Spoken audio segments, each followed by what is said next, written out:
본격 공시 탐사 콘텐츠 공시 엑스파일. 안녕하세요. 대한민국 1호 공시 분석가 변형인입니다. 불가사의하고 비밀스럽게 느껴지는 주가의 흐름, 공시 분석을 통해서 낱낱이 파헤쳐 드립니다. 9월 7일 공시 엑스파일 본격적으로 시작해 보겠습니다. 먼저 살펴볼 종목입니다. 한라, IMS, 조선업 슈퍼사이클, 조선기자재 실적 회복 청신호. 기업 개요 보도록 하겠습니다. 1989년 1월에 설립돼서 2007년 5월에 코스닥 시장에 상장했습니다. 2분기 현재 3개의 연결대상 종속회사를 보유하고 있습니다. 주 사업입니다. 선박용 계측기 제조 및 판매를 영위합니다. 초음파 센서를 이용한 수익의 선박용 탱크 모니터링 시스템, 모니터링 및 제어 시스템, 밸브의 원격 자동 개폐 시스템 등이 있습니다. 사업 부문입니다. 조선기자재 사업부문, 산업플랜트 사업부문, LED 사업부문으로 구분됩니다. 매출 포지션입니다. 조선기자재 부분이 89%고요. 산업플랜트 7%, LED 시스템 부분이 4%로 구성되고 있습니다. 실적입니다. 2020년 연간 실적은요.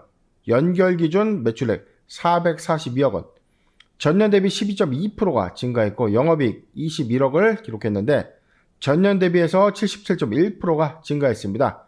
당기순이익 29억을 기록했는데 전년 대비해서 32.7%가 감소했습니다. 최근 2분기 실적입니다. 매출액 161억, 그리고 영업이익 26억, 당기순이익 37억을 기록했는데 전년 동기 대비 23.3%, 그리고 영업이익은 420%가 초과 달성되는 증감 현황이 좀 있고요. 당기순이익 42.3%가 증가했습니다. 최근 실적은 4월 1일부터 6월 30일 기준인데 올 2분기에 완만한 실적의 상승, 실적의 호조가 있었다라는 부분이 나오고 있네요. 체크포인트 보도록 하겠습니다.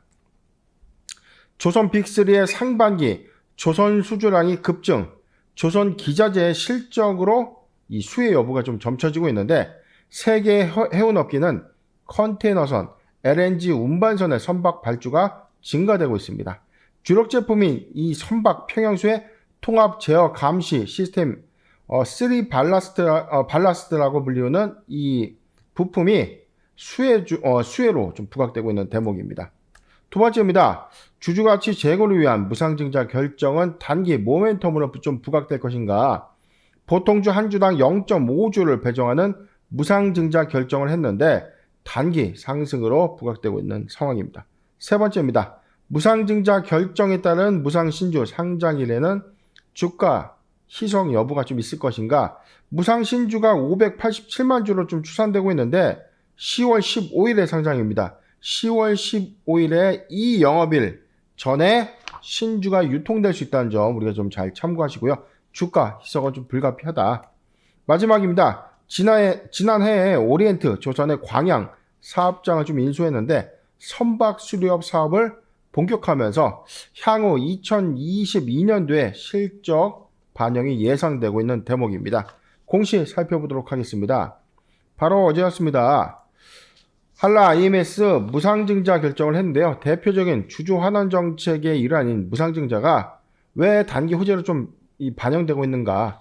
자, 많은 분들이 좀 궁금하실 텐데 기존의 투자자가 기존의 신주에서 추가로 보너스로 주식을 받는다는 것, 이에 따라서 주가가 단기적으로 상승된다면 현재 지분가치의 상승 수익권이 있죠. 이후에 무상의 신주가 새롭게 유입되면서 주가, 즉 수익을 창출할 수 있는 신주가 배정되는 이런 구간, 이 구간에서는 충분하게 이 수익권 관점에서 이 주주의 어떤 이해가치를 좀 제고했다라고 해서 주주의 이 대표적인 환원 정책이라고 좀 불리우는 이 의사결정이 바로 무상증자입니다. 잠깐 내용을 보도록 하겠습니다. 신주는요 587만 2,489주인데 증자 전 발행 주식이 1,170만 주 정도예요. 지금 0.5주, 즉 주식 2주당 1주를 주는 겁니다. 자, 주권 2주당 1주를 주는 거예요. 지금 한 주당 0.5주기 때문에 2주를 보유하고 있으면 한 주에 무상신주를 좀 받을 수 있다. 자, 배당 기산일 쭉 있고요. 가장 중요한 부분이 자, 상장 예정일이랑 요 신주 배정 기준일인데, 배정 기준일 9월 23일이니까 9월 23일까지 주식을 사면 된다? 안 된다. 이 영업일 이전까지 주식을 매수하여야만 무상 신주를 받을 수 있는 겁니다. 자, 이 부분 꼭 유의해서 좀 우리가 체크포인트로 좀 봐야 되는 대목. 두 번째, 신주의 상장 예정일. 이 부분도 중요해요. 10월 15일이지만 10월 15일에 이 영업일 전에 신주를 팔 수 있습니다. 증권사에서 우리가 권리 공매도라는 제도 신청을 좀 하면은 입고 예정의 주식을 선행해서 먼저 처분하고 이후에 주식으로 갚는 권리 공매도를 할 수 있거든요.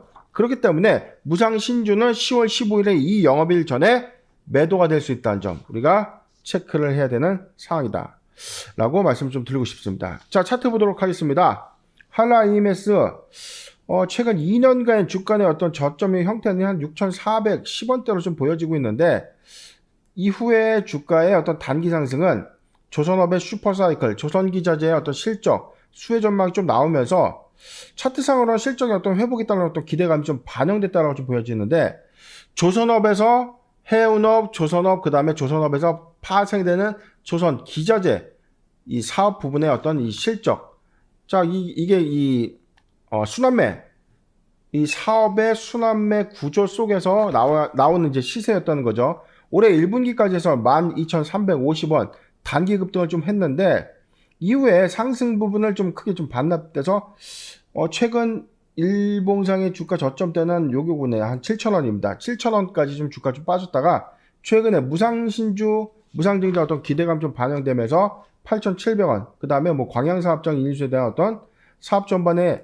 하반기에 실적이 좀 회복될 수 있다는 어떤 기대감들이 좀 나오고 있는데, 현재 상황은 사실은 조금 다소 언제라도 이 박스권 하단으로 좀 내려올 수 있다는 구간입니다. 자, 이 구간이죠. 자, 박스권 하단에 언제든지 좀 내려올 수 있는 구간인데, 일단 투자 의견은 전 중립이에요. 투자 의견은 좀 중립인데, 매수하기 좋은 구간이 7,000원에서 8,500원 구간은 맞습니다.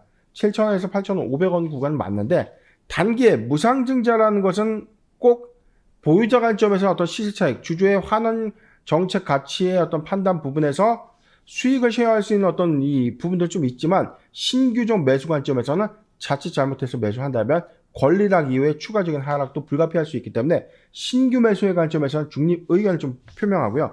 보유자 관점에서 의견을 좀 드린다면 8,700원이 이탈되지 않는다면 보유 관점의 의견을 좀 드리고요. 기존 권리락 또는 무상신주의 신주 유통일까지 시세를 가져가는 전략 제시해 드리겠습니다.